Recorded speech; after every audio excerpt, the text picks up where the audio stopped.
الحمدللہ کہنا چاہیے. اور رہنے دو، لیکن تم سب اس طرح جمع ہو کر کہاں جا رہی ہو؟ ہم اپنی سہیلی پروین کے گھر جا رہے ہیں. اس کی بہن جو کہ ایک عالمہ آئی ہوئے، سوچا کہ ان کے پاس جا کے دین و ایمان کی کچھ باتیں سیکھیں تاکہ ہمارے دین و ایمان میں بھی کچھ تازگی پیدا ہو جائے. اس کام کے لیے تم وہاں جا رہی ہو، اس کی کیا ضرورت ہے؟ گھر میں آپ کو کوئی کام نہیں ہے کیا؟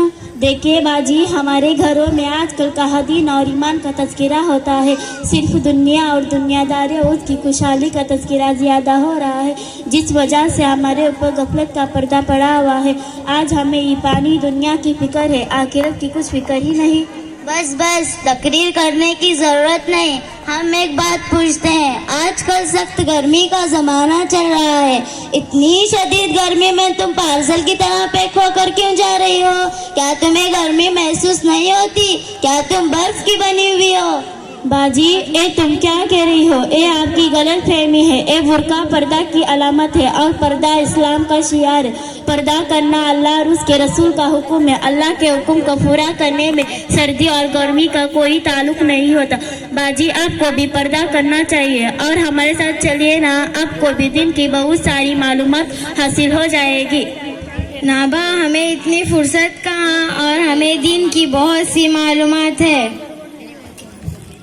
چلو، اس بات سے میں آپ سے ایک سوال پوچھتی ہوں کہ اسلام کی بنیاد کن چیزوں پر قائم ہے؟ کیا اسلام کوئی گھر ہے کیا کہ اس کی کوئی بنیاد ہو؟ گھروں کی بنیاد ہوتی ہے، اسلام کی بنیاد کیسی؟ آپا جان، آپ نے ابھی بتایا کہ آپ کو دین کی بہت سی معلومات ہے، لیکن آپ کو دین کی اتنی اہم بات معلوم نہیں. ہمارے نبی حضرت محمد صلی اللہ علیہ وسلم نے فرمایا کہ اسلام کی بنیاد 5 چیزوں پر قائم ہے. نمبر 1، توحید اور رسالت کا اقرار کرنا، یعنی اس بات کی گواہی دینا کہ اللہ کے سوا کوئی معبود نہیں اور محمد صلی اللہ علیہ وسلم اللہ کے رسول ہیں. نمبر 2، نماز قائم کرنا. نمبر 3، زکوٰۃ دینا.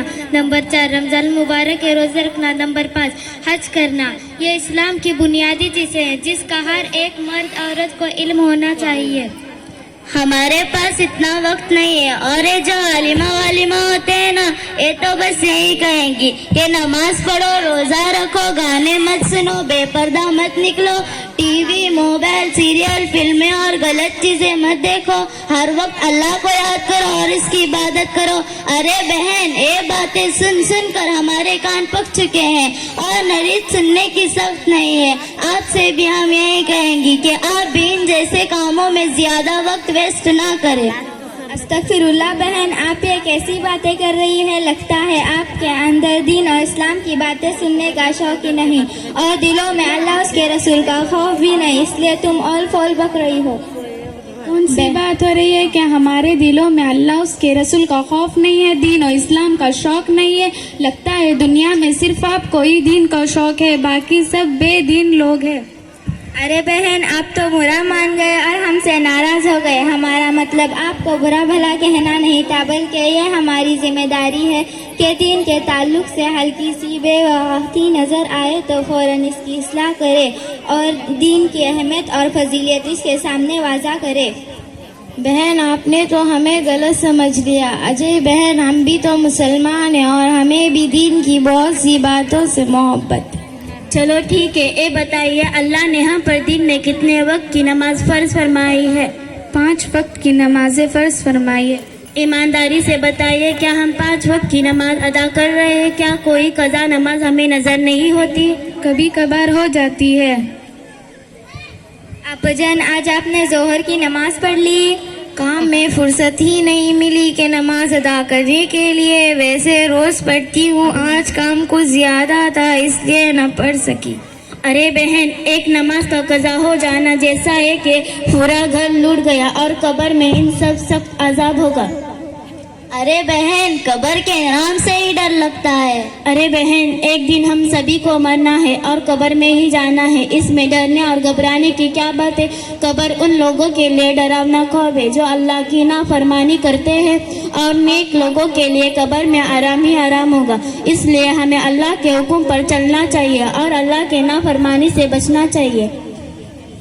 ابھی سے ہم توبہ کرتے ہیں، وقت ملنے پر ضرور نماز ادا کریں گے.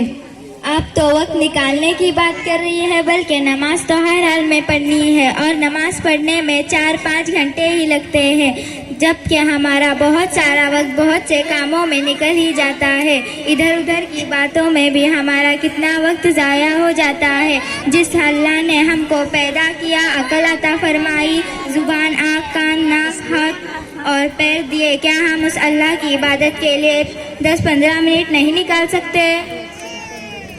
ارے بہن، آپ نے ہماری آنکھیں کھول دی اور آپ نے وقتاً تندرست کہا۔ آج مجھے احساس ہوا کہ دین اور اللہ کے احکامات کی کتنی اہمیت ہے، اور اب تک میں غفلت میں جی رہی تھی، اور آپ کو دین کی کتنی معلومات ہیں، ماشاء اللہ۔ آپ بتائیں اب مجھے کیا کرنا چاہیے؟ اپا جان، آپ نے ابھی بتایا کہ آپ کو دین سے بڑی ماشاء اللہ۔